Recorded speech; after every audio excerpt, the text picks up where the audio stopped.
actions, il y en aura certainement sur Lannion, puisqu'il y a quand même toujours à nous pendre au nez une rocade par ici, un pont par là, et tout un tas de choses comme ça. Il y a la fusion de communes, qui est aussi la nouvelle tarte à la crème qui vient de sortir. Il y a bien des choses sur lesquelles il faudra résister et empêcher des choses inutiles là aussi. Dans l'immédiat, par rapport à Notre-Dame-des-Landes, depuis lundi, il y a 8 jours, il y a des actions qui sont menées en direction de Pont-de-Buis. Apparemment, ça continue et peut-être qu'il y a renforcer ces actions si elles sont, avoir les infos, mais si elles sont quotidiennes et si elles sont répétées, c'est un endroit où on peut obliger un déploiement policier à se maintenir. C'est autant qu'ils sont encore occupés. Donc, voir si on envisagerait quelques-uns, plusieurs, un certain nombre, avec qui se renseigner pour aller à Pont-de-Buis. Voilà.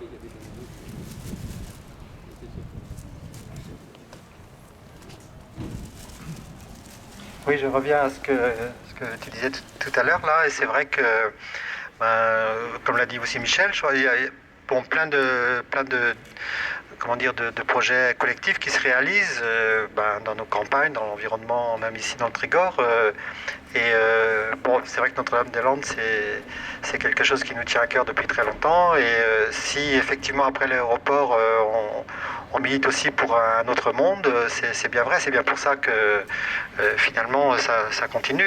Les gens qui ont vu partir ce projet d'aéroport maintenant continuent à penser qu'il faut essayer de valoriser, de faire en sorte que ça se transforme d'une façon qui soit vraiment symbolique et en même temps concrète de ces possibilités d'un monde meilleur. Donc c'est vrai que moi je le mets beaucoup en lien avec les gens qui ici sur place se mettent en collectif d'une façon qui prend du temps souvent, mais qui finit par être reconnue. Je pense ici, il y a par exemple un GFA agricole qui s'est monté, il y a 170 personnes qui cotisent pour que ça marche.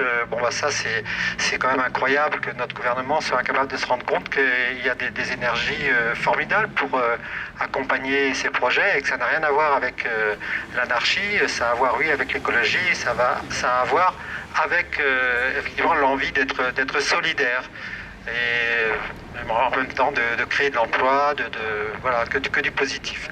Donc je pense que c'est bien qu'on continue cette lutte et que tous les jours on soutienne tous ces projets.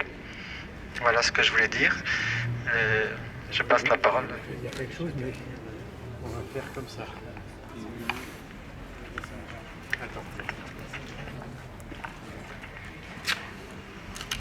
Oui, dans les zones à défendre, il y en a une qui se construit actuellement et il va falloir aussi être vigilant de ce côté-là. C'est toujours le même esprit, l'esprit de refermer la liberté d'expression, de refermer les projets communs, etc.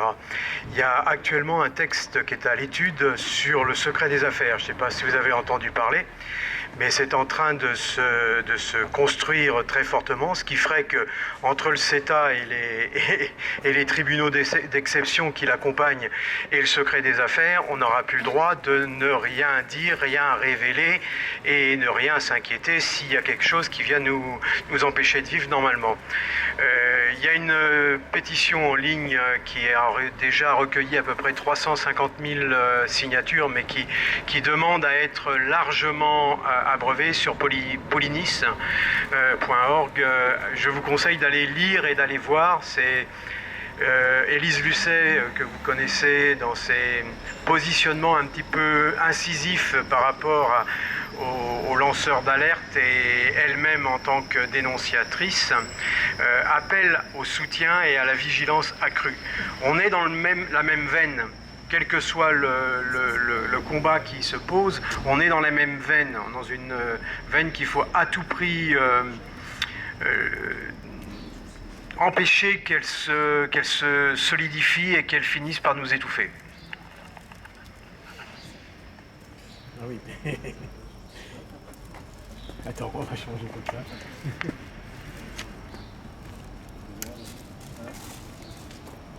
ça.